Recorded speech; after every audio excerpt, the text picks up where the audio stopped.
এই যে যে মদিনাতে আছেন ইমাম মালিকের নাম শুনছেন?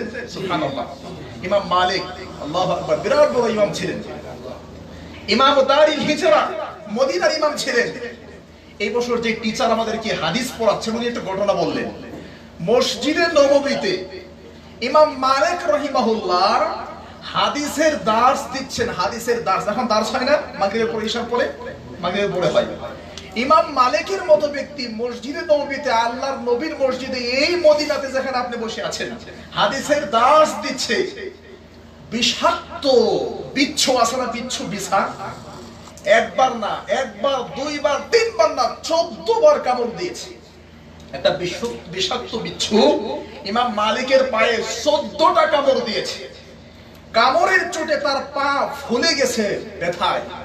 হাদিসের দার্স শেষ করার পরে তাকে জিজ্ঞেস করা হলো, ব্যাপার কি? বিষাক্ত প্রাণী আপনাকে কামড় দিল আর আপনি হাদিসের দার্স ছাড়ছেন না। উনি বলছেন, রাসূলের হাদিস আমার কাছে এতটাই প্রিয়, আমি তোমাদের কাছে হাদিসের দার্স দিচ্ছিলাম, কখন কামড় দিয়েছে, কিভাবে কামড় দিয়েছে, কোথায় ব্যথা, এটা আমার কাছে মনেই হচ্ছিল না।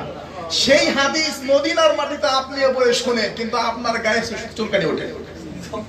যেই হাদিস ইমাম মালিকের গায়ে হাদিসের দার্স দিতে গিয়ে 14 বার কামড় দিয়ে তাকে তার চেয়ার চেঞ্জ করতে পারে নাই, সেই হাদিস আপনার কানে গেলে আপনার কানের মধ্যে চুলকানি ওঠে। পরিবর্তন নাই কি? নাউজুবিল্লাহ বলতেছেন। তার মানে কি পরিবর্তন হওয়া লাগবে না? চা খাওয়া যাবে না? চা খাওয়ার এখন সময় না, এখন একটু গুরুত্বপূর্ণ বিষয়গুলো শুনতে হবে, কি বলেন? আচ্ছা আমার প্রিয় ভাইরা,